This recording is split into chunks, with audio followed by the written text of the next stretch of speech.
එක Android phone එකක්. ඉතින් මේ Android ෆෝන් එක මේ වෙද්දි ලංකාවේ මුදලින් සාමාන්‍යයෙන් 70000ක් සාමාන්‍යයෙන් 70000ක වගේ ප්‍රයිස් රේන්ජ් එකට තමයි යන්නේ. ඉතින් ඔයාලට සිද්ධ වෙනවා මේ වීඩියෝ අවසානකම් බලන්න මේ ෆෝන් එක මොකක්ද කියලා.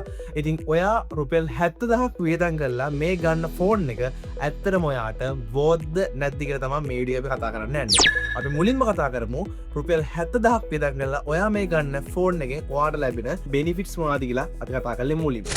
පළවෙනි කාරණේ ඔයා මේ ෆෝන් එක ගත්තොත් ඔයාට සාමාන්‍යයෙන් software updates තව අවුරුදු 5ක් 6ක් යනකම්ම ලබා දෙනවා කියලා ඒ ආයතනය විසින් කියලා තියෙනවා. ඉතින් ඒක නිසා ඔයා අප්ඩේට් වෙන්න කැමති කෙනෙක් නම් සහ ඔයාට තව අවුරුදු ගාණක් මේ ෆෝන් එක පාවිච්චි කරන්න ඕන නම් කිසි ගැටලුවක් නැතුව මේ ෆෝන් එකට ස්විච් වෙන්න අවස්ථාවක් තියෙනවා. මේකේ ඩිස්ප්ලේ ගැන කතා කරොත් මේක AMOLED ඩිස්ප්ලේ එකක් තමයි එන්නේ.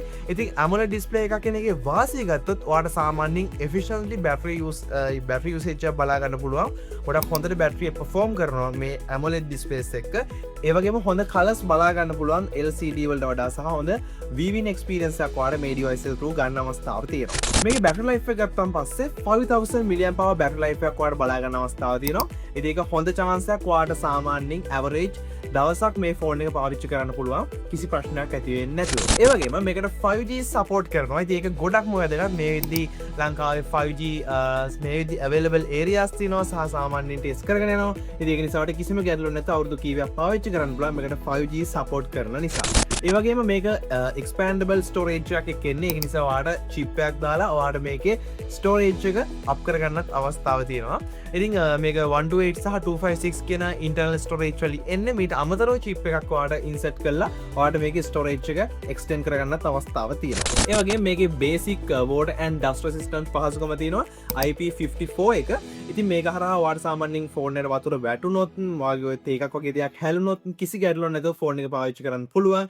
නමුත් මේ කියන්නේ ෆෝන් එක වතුර යටදී පාවිච්චි කරන්න පුළුවන් කියන එක නෙමෙයි. full water expose එකකට මේක face කරන්න බෑ. නමුත් සාමාන්‍යයෙන් වතුර මොනවා හරි වැටුනොත් ඔයාලට කිසි ගැටලුවක් නැතුව මේ ෆෝන් එක පාවිච්චි කරන්න පුළුවන්. දැන් අපි යමු මේ ෆෝන් එක ගන්න එකේ තියෙන අවාසිය. එහෙම නැත්නම් මේකේ තියෙන අවුල් මොනවද කියලා ගන්න. මේකේ මුලින්ම chipset එක ගැන කතා කරොත් Exynos 1330 එක එහෙම නැත්නම් මේක එනවා MediaTek 6300 කියන chip වලින් තමයි මේක බලා ගන්න හම්බෙන්නේ. ලංකාවට එන්නේ MediaTek කියන chip එක. ඉතින් මෙතනදී මේ chip දෙක ගැන කතා කරොත් මේ ෆෝන් එකට මේ 5G එකත් 5G network එකත් එක්ක එන chip එක සාමාන්‍යයෙන් හොඳ performance එකක් overall superb performance එකක් අපිට බලා ගන්න අවස්ථාව ලැබෙන්නේ නැහැ. ඉතින් මම recommend කරනවා මේකේ 4GB 6GB සහ 8GB විතර RAM අපිට බලා ගන්න අවස්ථාවක් තියෙනවා. 4 6 සහ 8 විදියට. ඉතින් ඔයා මේකේ 8GB එක ගන්නවා නම් සාමාන්‍යයෙන් average 7000 කියලා කිව්වේ 8GB RAM එකත් එක්ක device එක. ඉතින් මම ඒක recommend කරනවා. මොකද 4GB සහ 6GB කියන එකට වඩා 8GB RAM එක පාවිච්චි කරන එක හොඳයි. ඔයාට මේ chip එකත් එක්ක average මට්ටමේ performance එකක් ගන්න අවස්ථාවක් තියෙනවා. මේක කැමරා එක ගත්තන් පස්සේ average මට්ටමේ කැමරාවක් තමයි තියෙන්නේ. 50 megapixel wide එකක්, 5 megapixel ultra wide එකක් සහ 2 megapixel macro කැමරාවක් විතර තමයි බලා ගන්න අවස්ථාවක් තියෙන්නේ. මේකේ optical image stabilization පහසුකම නැති නිසා සාමාන්‍යයෙන් shaking photos වගේ වදින්න අවස්ථාව තියෙනවා. මේකේ video performance වලට ගත්තන් පස්සේ 1080p at 30 fps දක්වා විතරයි ඔයාලට මේකේ front එකෙන් සහ back cameras දෙකෙන්ම record කරන්න පුළුවන්. ඉතින් ඒක නිසා එතන පොඩි ගැටලුවක් තියෙනවා. 1080p 30 fps වලින් විතරයි video record කරන්න අවස්ථාව ලැබෙන්නේ. මේකේ build quality එක ගත්තන් පස්සේ සාමාන්‍යයෙන් cheap build quality එකක් තියෙන්නේ. අපිට එච්චර satisfy වෙන්න බෑ. plastic frame එකක් සහ plastic back එකක් තියෙන්නේ. ඒක නිසා build quality එක ගත්තන් පස්සේ මේ price range එකේ මීට වඩා වෙන devices වල build quality එක හොඳට මට්ටමක තියෙනවා. ඉතින් ඒ නිසා මේක build quality එක දින්න එහෙම ලොකුවට satisfy වෙන්න බෑ. charging speed එක ගත්තන් පස්සේ මේක 25 watt speed එකක් එක තමයි අපිට charge කරන්න අවස්ථාව තියෙන්නේ. ඉතින් මම ඒ ගැන මුකුත් කියන්නේ නැහැ. මොකද මේ ඔයාලට ඒක ලොකු ප්‍රශ්නයක් නොවෙන්න පුළුවන්. සමහරක් කෙනාට මේක ප්‍රශ්නයක් වෙන්න පුළුවන්. මොකද හේතුව මේ වෙද්දි මේ price range එකේ තියෙන අනිත් සමහරක් phones වලට high watt ප්‍රමාණයකින් fast charge support කරනවා. ඉතින් මේකේ 25 watt තමයි support කරන්නේ. මීට වඩා වැඩි support කරන devices මේ price range එකේ තියෙනවා.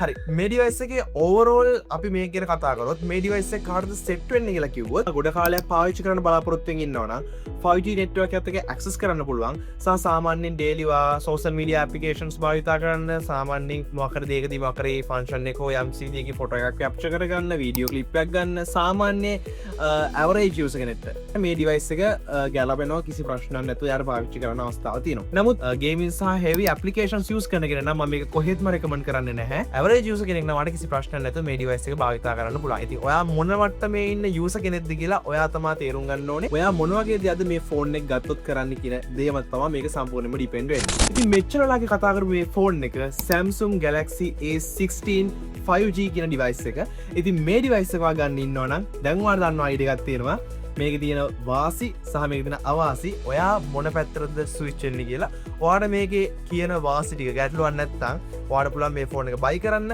නමුත් ඔයාට මං වගේ ගේමින් වල ගොඩක් ફોකස් කරන කෙනෙක් නම් එහෙම නැත්නම් හෙවි ඇප්ලිකේෂන් යූස් කරන කෙනෙක් නම් ඔයාට කොහෙත් මේ ඩිවයිස් එක ගැලපෙන්නේ නැහැ මොකද ගේමින් වලදී වගේ සාමාන්‍යයෙන් PUBG වගේ ඒවා ලෝ සහ මීඩියම් ලෙවල් එකෙන් තමයි ඔයාලට ප්ලේ කරන්න වෙන්නේ කොඩ් වගේ ගේම්ස් ප්ලේ කරද්දී ලැග් වෙන අවස්ථාවක් තියෙනවා ඉතින් ඔයාට පුළුවන් දැන් මේ ඩිවයිස් එකෙන් මොකද්ද ඔයා ගන්නවද නැද්ද කියන එක හරියටම තීරණයක් ගන්න ඉතින් මේ වගේ වීඩියෝස් ඉස්සරහට අරගෙන කැමති නම් අනිවාර්යෙන් subscribe කරලා එකතු වෙන්න අපිත් එක්ක ඊළඟ වීඩියෝ හම්බෙමු